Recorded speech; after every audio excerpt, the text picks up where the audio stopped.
Chapter 1. In my younger and more vulnerable years, my father gave me some advice that I've been turning over in my mind ever since. Whenever you feel like criticizing anyone, he told me, just remember that all the people in this world haven't had the advantages that you've had. He didn't say any more, but we've always been unusually communicative in a reserved way, and I understood that he meant a great deal more than that. In consequence, I'm inclined to reserve all judgments, a habit that has opened up many curious natures to me, and also made me the victim of not a few veteran bores. The abnormal mind is quick to detect and attach itself to this quality when it appears in a normal person, and so it came about that in college I was unjustly accused of being a politician, because I was privy to the secret griefs of the world, unknown men. Most of the confidences were unsought. Frequently, I have feigned sleep, preoccupation, or a hostile levity when I realized by some unmistakable sign that an intimate revelation was quivering on the horizon. For the intimate revelations of young men, or at least the terms in which they express them, are usually plagiaristic and marred by obvious suppressions. Reserving judgments is a matter of infinite hope. I am still a little afraid of missing something if I forget that, as my father there snobbishly suggested, and I snobbishly repeat, a sense of the fundamental deficiencies is parceled out unequally at birth. And, after boasting this way of my tolerance, I came to the admission that it has a limit. Conduct may be founded on the hard rock or the wet marshes, but after a certain point, I don't care what it's founded on. When I came back from the East last autumn, I felt that I wanted the world to be in uniform, and at a sort of moral attention forever. I wanted no more righteous excursions, with privileged glimpses into the human heart. Only Gatsby, the man who gives his name to this book, was exempt from my reaction. Gatsby, who represented everything for which I have an unaffected scorn. If personality is an unbroken series of successful gestures, then there was something gorgeous about him, some heightened sensitivity to the promises of life, as if he were related to one of those intricate machines that registers earthquakes 10,000 miles away. This responsiveness had nothing to do with the flabby impressionability which is dignified under the name of the created temperament. It was an extraordinary gift for hope, a romantic readiness such as I have never found in any other person, and which it is not likely I shall ever find again. No. Gatsby turned out all right at the end. It is what preyed on Gatsby, what foul dust floated in the wake of his dreams, that temporarily closed on my interest in the abortive sorrows and short-winded elations of men. My family have been prominent, well-to-do people in the middle western city for 3 generations. The Carraways are something of a clan, and we have a tradition that we're descended from the Dukes of Baluch, but the actual founder of my line was my grandfather's brother, who came here in 51, sent a substitute to the Civil War, and started the wholesale hardware business that my father carries on today. I never saw this great uncle, but I'm supposed to look like him, with special reference to the rather hard-boiled paintings that hang in Father's office. I graduated from New Haven in 1915, just a quarter of a century after my father, and a little later I participated in that delayed Teutonic migration known as the Great War. I enjoyed the counter-raid so thoroughly that I came back restless. Instead of being the warm center of the world, the Middle West now seemed like the ragged end of the universe, so I decided to go east and learn the bond business. Everything I knew was in the bond business, so I supposed it could support one more single man. All my aunts and uncles talked it over as if they were choosing a prep school for me, and finally said, "Why, yes," with very grave, hesitant faces. Father agreed to finance me for a year, and after various delays, I came east permanently. I thought in the spring of 22. The practical thing was to find rooms in the city, but it was a warm season, and I had just left a country of wide lawns and friendly trees, so when a young man at the office suggested that we take a house together in the commuting town, it sounded like a great idea. He found the house, a weather-beaten cardboard bungalow at 80 a month, but at the last minute the firm ordered him to Washington, and I went out to the country alone. I had a dog, at least I had him for a few days until he ran away, and an old Dodge, and a Finnish woman who made my bed and cooked breakfast and muttered Finnish wisdom to herself over the electric stove.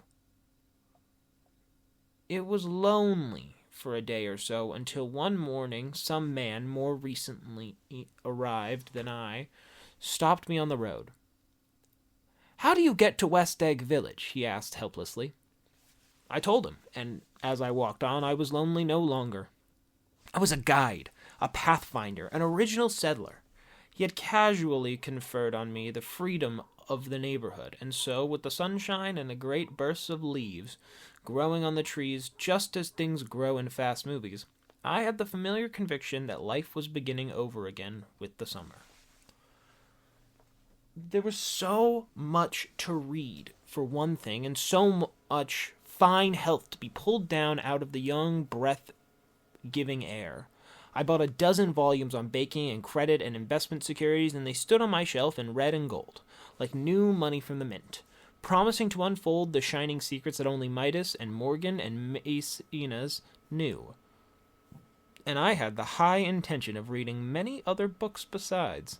I was rather literary in college. One year I wrote a series of very solemn and obvious editorial for the Yale News, and now I was going to bring back all such things in my life and become, again, the most limited of all specialists, the well-rounded man. This isn't just an epigram. Life is much more successfully looked at from a single window, after all. It was a matter of chance that I should have rented a house in one of the strangest communities in North America. It was on that slender, righteous island which extends itself due east of New York, and where there are, among other natural curiosities, two unusual formations of land. 20 miles from the city, a pair of enormous eggs, identical in contour and separated only by a courtesy bay, jut out into the most domesticated body of salt water in the Western Hemisphere, the great wet barnyard of Long Island Sound. They're not perfect ovals like the eggs in the Columbus story. They are both crushed flat on the contact end, but their physical resemblance must be a source of perpetual confusion to the gulls that fly overhead. To the wingless, a more arresting phenomenon is their dissimilarity in every particular except shape and size. I lived at West Egg, the less fashionable of the two, though there is a most superficial tag to express the bizarre and not a little sinister contrast between them. My house was at the very tip of the egg, only 50 yards from the Sound, and squeezed between two huge places that rented for $12,000 or $15,000 a season. The one on my right was a colossal affair by any standard. It was a factual imitation of some Hôtel de Ville in Normandy, with a tower on one side spanking new under a thin beard of raw ivy, and a marble swimming pool, and more than 40 acres of lawn and garden. It was Gatsby's mansion. Or rather, as I didn't know Mr. Gatsby, it was a mansion inhabited by a gentleman of that name. My own house was an eyesore, but it was a small eyesore, and it had been overlooked. So I had a view of the water, a partial view of my neighbor's lawn, and the consoling proximity of millionaires, all for $80 a month. I'm going to take a second for some tea. Tea time.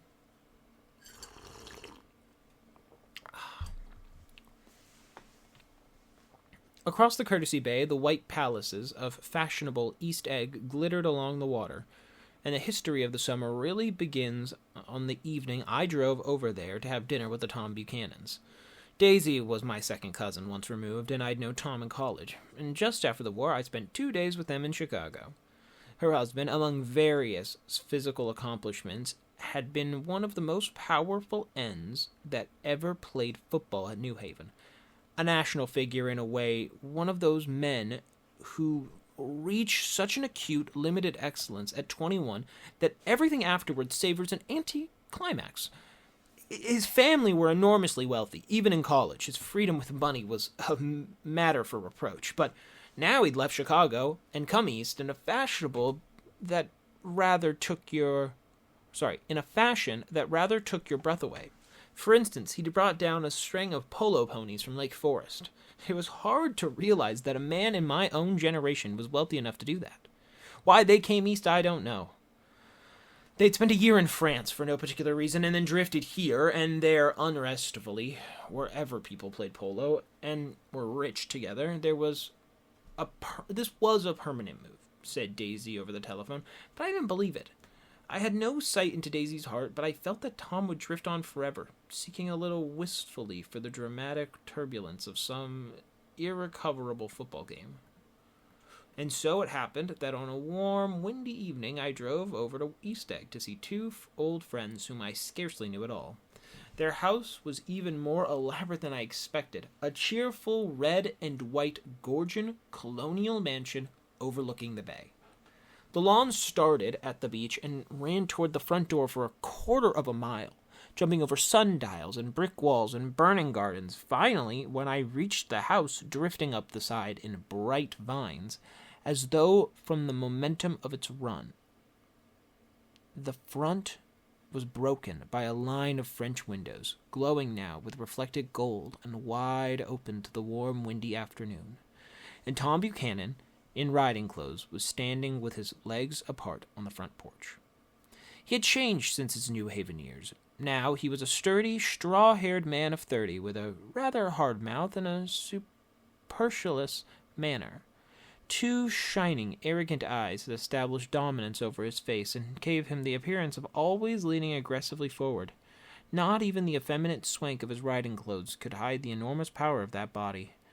He seemed to fill those glistening boots until he strained the top lacing, and you could see a great pack of muscles shifting when his shoulder moved under his thin coat. It was a body capable of enormous leverage, a cruel body. His speaking voice, a gruff, husky tenor, added to the impression of fractiousness he conveyed. There was a touch of paternal contempt in it, even toward people he liked, and there were men at New Haven who hated his guts. Now don't think my opinion on these matters is final, he seemed to say. Just because I'm stronger and more of a man than you are. We were in the same senior society, and while we were never intimate, I always had the impression that he approved of me and wanted me to like him, with some harsh, defiant wistfulness of his own. We talked for a minute on that sunny porch. "I've got a nice place here," he said, his eyes flashing about restlessly. Turning me around by one arm, he moved a broad, flat hand across the front vista, including in his sweep a sunken Italian garden, a half-acre of deep, pungent roses, and a snub-nosed motor-boat that bumped the tide offshore. It belonged to the mine, the old man. He turned me around again, politely and abruptly. "We'll go inside." We walked through a high hallway into a bright, rosy-colored space, fragilely bound into the house by French windows at either end. The windows were ajar and gleaming white against the fresh grass outside that seemed to grow a little way into the house. A breeze blew through the room. Below, curtains in at one end and out the other like pale flags, twisting them up towards the frosted wedding cake of the ceiling, and then ripping over the wine-colored rug, making a shadow on it as wind does on the sea. The only completely stationary object in the room was an enormous couch on which two women were buoyed up, as though upon an anchored balloon. They were both in white, and their dresses were rippling and fluttering as if they'd just been blown back in after a short flight around the house.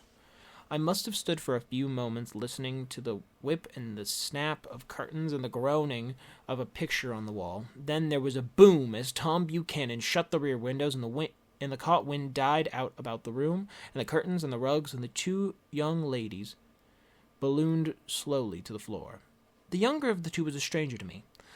She was extended full length at her end of the divan, completely motionless, and with her chin raised a little, as if she were balancing something on it, which was quite likely to fall. If she saw me out of the corner of her eye, she gave no hint of it. Indeed, I was almost surprised into murmuring an apology for having disturbed her by coming in. The other girl, Daisy, made an attempt to rise. She leaned slightly forward with a conscientious expression. Then she laughed, an absurd, charming little laugh, and I laughed too, and came forward into the room. I'm paralyzed with happiness, she laughed again, as if she said something very witty, and held my hand for a moment, looking up into my face, promising that there was no one in the world she so much wanted to see. That was a way she had. She hinted in a murmur that the surname of the balancing girl was Baker. I've heard it said that Daisy's murmur was only to make people leaning toward her, to make people lean toward her, an irrelevant criticism which made it no less charming. At any rate, Miss Baker's lips fluttered. She nodded at me almost imperceptibly, and then quickly tipped her head back again. The object she was balancing had obviously tottered a little and given her something of a fright. And again a sort of apology arose to my lips. Almost my exhibition of complete self-sufficiency draws a stunned tribute from me. I looked back at my cousin, who began to ask me questions in a low, thrilling voice. It was the kind of voice that the ear follows up and down, as if each speech is an arrangement of notes that will never be played again.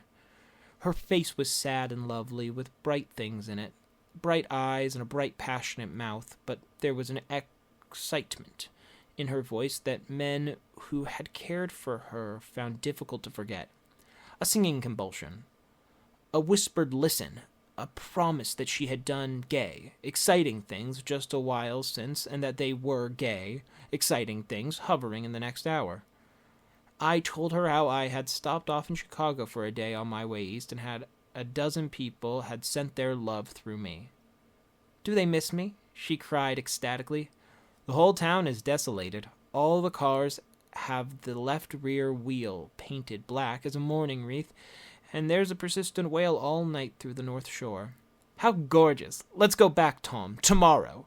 Then she added irrelevantly, you ought to see the baby. I'd like to. She's asleep. She's 2 years old. Haven't you ever seen her? Never. Well, you ought to see her. She's Tom Buchanan, who had been hovering restlessly about the room, stopped and rested his hand on my shoulder. What you doing, Nick? I'm a bond man. With who? I told him. Never heard of them, he remarked decisively. This annoyed me. You will, I answered shortly. You will if you stay in the East. Oh, I'll stay in the East. Don't worry, he said, glancing at Daisy and then back at me, as if he were alert for something more. I'd be a goddamned fool to live anywhere else. At this point, Miss Baker said, absolutely, with such suddenness that I started. It was the first word she uttered since I came into the room. Evidently, it surprised her as much as it did me, for she yawned and with a series of rapid, deft movements stood up into the room. I'm stiff, she complained.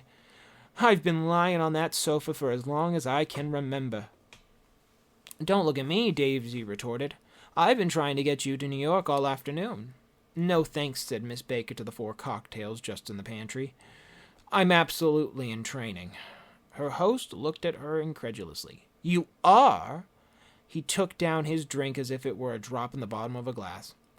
How you ever get anything done is beyond me. I looked at Miss Baker, wondering what it was she got done. I enjoyed looking at her. She was a slender, small-breasted girl with an erect carriage, which she accentuated by throwing her body backward at the shoulders like a young cadet. Her gray, sun-strained eyes looked at me with polite, reciprocal curiosity out of a wan, charming, discontented face. It occurred to me, now, that I had seen her, or a picture of her, somewhere before. You live in West Egg, she remarked contemptuously. I know somebody there. I don't know a single... You must know Gatsby. Gatsby, demanded Daisy. What's Gatsby? Before I could reply that he was my neighbor, dinner was announced. Wedging his tense arm imperatively under mine, Tom Buchanan compelled me from the room as though he were moving a checker to another square. Slenderly, languidly, his arms set lightly on their hips, the 2 young women preceded us onto a rosy-colored porch open toward the sunset, where 4 candles flickered on the table in the diminished wind. Why candles? Objected Daisy, frowning. She snapped them out with her fingers. In 2 weeks, it'll be the longest day in the year. She looked at us all radiantly. Do you always watch for the longest day of the year and then miss it? I always watch for the longest day in the year and then miss it. We ought to plan something, yawned Miss Baker, sitting down at the table as if she were getting into bed. All right, said Daisy. What'll we plan? She turned to me helplessly. What do people plan? Before I could answer, her eyes fastened with an odd expression on her little finger. Look, she complained. I heard it. We all looked. The knuckle was black and blue. You did it, Tom, she said accusingly. I know you didn't mean to, but you did it. That's what I get for marrying a brute of a man, a great big hulking physical specimen of a... I hate that word hulking, objected Tom crossly. Even in kidding. Hulking, insisted Daisy. Sometimes she and Miss Baker talked at once, unobtrusively and with a bantering inconsequence that was never quite chatter, but was as cool as their white dresses and their impersonal eyes in the absence of all desire. They were here, and they were accepted. Tom and me, making only a polite, pleasant effort to entertain them or to be entertained. They knew that presently dinner would be over, and a little later the evening too would be over and casually put away. It was sharply different from the West, where an evening was hurried from phase to phase toward its close in a continually disappointed anticipation, or else in sheer nervous dread of the moment itself. You make me feel uncivilized, Daisy, I confessed on my second glass of corky but rather impressive claret. A claret? Can't you talk about crops or something? I meant nothing in particular by this remark, but it was taken up in an unexpected way. Civilization's going to pieces, broke out Tom violently. I've gotten to be a terrible pessimist about things. Have you read The Rise of the Colored Empires by this man, Goddard? Why, no, I answered, rather surprised by his tone. Well, it's a fine book, and everybody ought to read it. The idea is, if we don't look out, the white race will be utterly submerged. It's all scientific stuff. It's been proved. Tom's very profound, said Daisy with an expression of unthoughtful sadness. He reads deep books with long words in them, and that was the word we... Well, these books are all scientific, insisted Tom, glancing at her impatiently.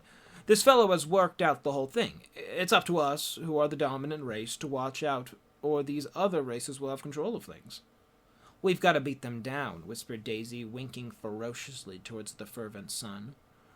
You ought to live in California, began Miss Baker, but Tom interrupted her by shifting heavily in his chair. This idea is that we're Nordics. I am, and you are, and after an infinitesimal hesitation, he included Daisy with a slight nod, and she winked at me again. And we've produced all the things that go to make civilization, science and art and all that. Do you see? There was something pathetic in his concentration, as if his complacency, more acute than of old, was not enough to him any more. When, almost immediately, the telephone rang inside and the butler left the porch, Daisy seized upon the momentary interruption and leaned towards me. I'll tell you a family secret, she whispered enthusiastically. It's about the butler's nose. Do you want to hear about the butler's nose? That's why I came over tonight. Well, he wasn't always a butler. He used to be the silver polisher for some family in New York that has silver service for 200 people. He had to polish it from morning till night, until finally it began to affect his nose. Things went from bad to worse, suggested Miss Baker. Yes, things went from bad to worse, until finally he had to give up his position. For a moment the last sunshine fell with romantic affection upon her glowing face. Her voice compelled me forward breathlessly as I listened. Then the glow faded, each light deserting her with lingering regret like children leaving a pleasant street at dusk. The butler came back and murmured something close to Tom's ear, whereupon Tom frowned, pushed back his chair, and without a word went inside. As if his absence quickened something about Daisy within her, Daisy leaned forward again. Her voice glowed and singing. I love to see you at my table, Nick. You remind me of a rose, an absolute rose, doesn't he? She turned to Miss Baker for confirmation. An absolute rose?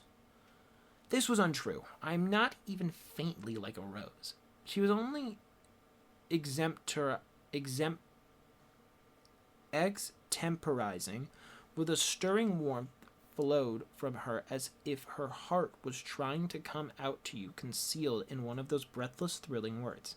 Then suddenly, she threw her napkin at the table and excused herself and went into the house. Miss Baker and I exchanged a short glance, consciously devoid of meaning. I was about to speak when she sat up alertly and said, "Shh," in a warning voice. A subdued, impassioned murmur was audible in the room beyond, and Miss Baker leaned forward, unashamed, trying to hear. The murmur trembled on the verge of coherence, sank down, mounted excitedly, and then ceased altogether. 1 second, I need to have a little bit of...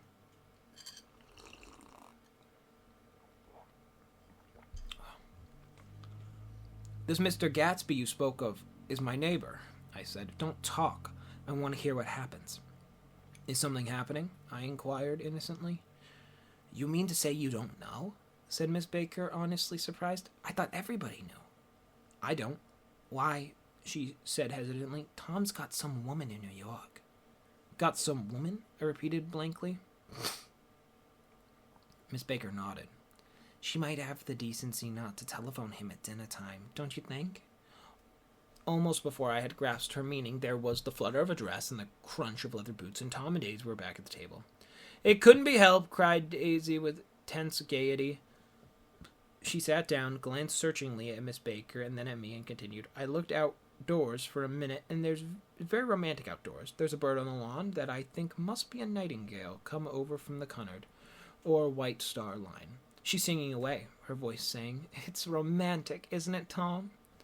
"Very romantic," he said, and then miserably to me, "If it's lights enough after dinner, I want to take you down to the stables." The telephone rang inside, startlingly, and as Daisy shook her head decisively at Tom, the subject of the stables, in fact all subjects, vanished in air. Among the broken fragments of the past 5 minutes at table, I remembered the candles being lit again, pointlessly, and I was conscious of wanting to look squarely at every one, and yet, to avoid all eyes, I couldn't guess what Tom and Daisy were thinking, but I doubt if even Miss Baker, who seemed to have mastered a certain hearty skepticism, was able to utterly push this fifth guest's shrill, metallic urgency out of mind. To a certain temperament, the situation must have seemed intriguing. My own instinct was to telephone immediately for the police. The horses, needless to say, were not mentioned again. Tom and Miss Baker, with several feet of twilight between them, strolled back into the library as if to a vigil beside a perfectly tangible body. When trying to look pleasantly interested and a little deaf, I followed Daisy around a chain of connecting verandas in the porch in front. In its deep gloom, we sat down side by side on a wicker settee. Daisy took her face to her hands, as if feeling its lovely shape, and her eyes moved gradually out into the velvet dusk. I saw that turbulent emotion possess her, so I asked what I thought would be some sedative questions about her little girl. "We don't know each other very well, Nick," she said suddenly. "Even if we are cousins, you didn't come to my wedding." "I wasn't back from the war." "That's true," she hesitated.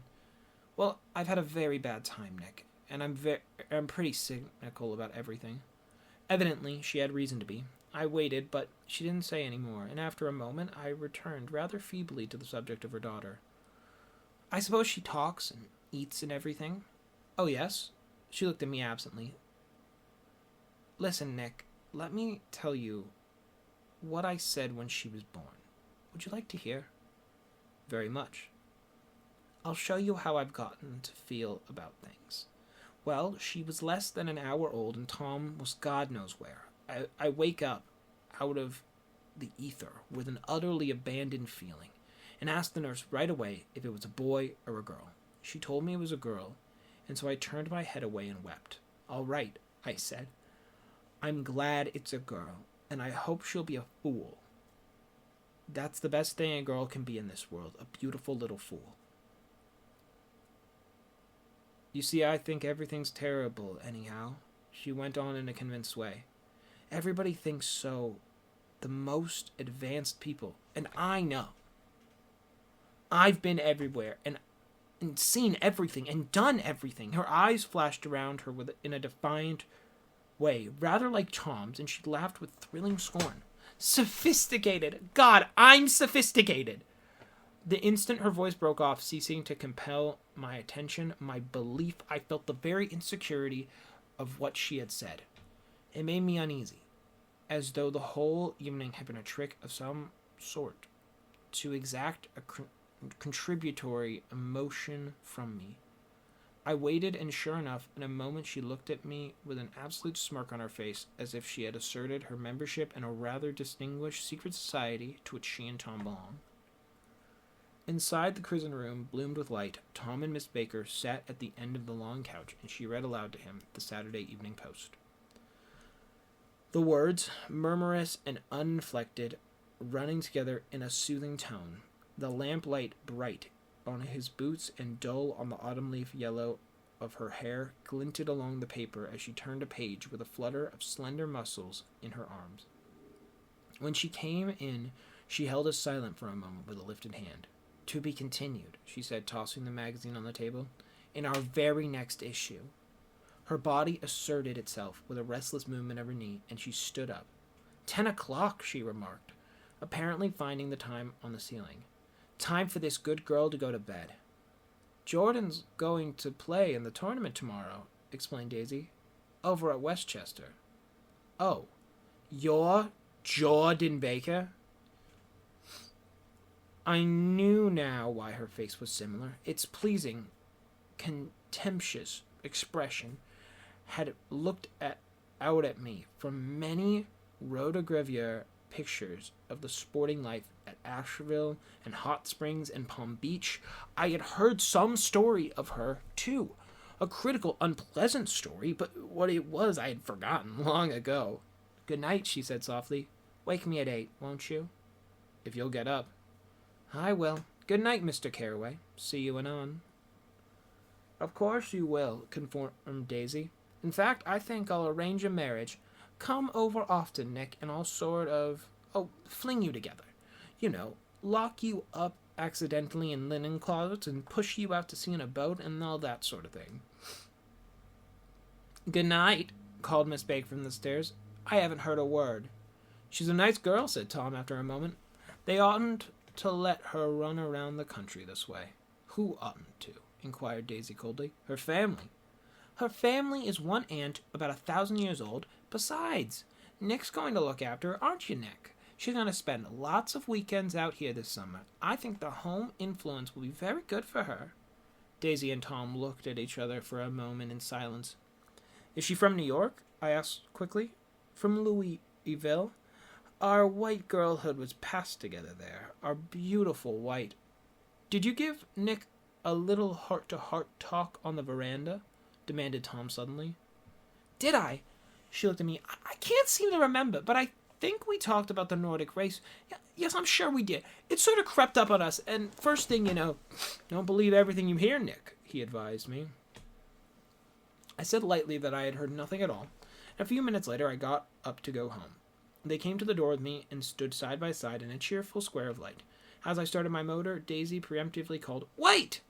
I forgot to ask you something, and it's important. We heard you were engaged to a girl out west. That's right, corroborated Tom kindly. We heard that you were engaged. It's LaBelle. I'm too poor. But we heard it, insisted Daisy, surprising me by opening up again in a flower-like way. We heard about it from 3 people, so it must be true. Of course, I knew what they were referring to, but I wasn't even vaguely engaged. The fact that gossip had published the bonds was one of the reasons I had come east. You can't stop going with an old friend on account of rumors, and on the other hand, I had no intention of being rumored into marriage. Their interest rather touched me, and made me less remotely rich. Nevertheless, I was confused and a little disgusted as I drove away. It seemed to me that the thing for Daisy to do was to rush out of the house, child in arms, but apparently there was no such intention in her head. As for Tom, the fact that he had some woman in New York was really less surprising than that he might really less surprising than that he had been depressed by a book. Something was making him nibble at the edge of stale ideas, as if his sturdy physical egotism no longer nourished his peremptory heart. Already it was deep summer on roadhouse roofs, and in front of wayside garages where new red gas pumps sat out in pools of light, and when I reached my estate at West Egg, I ran the car until it shed and sat for a while on an abandoned grass roller in the yard. The wind had blown off, leaving a loud, bright night with wings beating in the trees and a persistent organ sound as the full beatings in the trees and a persistent organ sound as the full bellows of the earth blew the frogs full of life. The silhouette of a moving cat wavered across the moonlight, and turning my head to watch it, I saw that I was not alone. 50 feet away, a figure had emerged from the shadow of the neighbor's mansion and was standing with his hands in his pockets, regarding the silver pepper of the stars. Something in his leisurely movements and the secure position of his feet upon the lawn suggested that it was Mr. Gatsby himself, come out to determine what share was his or of our local heavens. I'm having a little bit more tea. I decided to call him. Miss Baker had mentioned him at dinner, and that would do for an introduction, but I didn't call all to him, for he gave a sudden intimation that he was content to be alone. He stretched out his arms towards the dark water in a curious way, and as far as I was from him, I could have sworn he was trembling. Involuntarily, I glanced seaward and distinguished nothing except a single green light, minute and far away. Minute and far away. That might have been the very end of a dock. When I looked once more for Gatsby, he had vanished, and I was alone again in the unquiet darkness. End of chapter 1.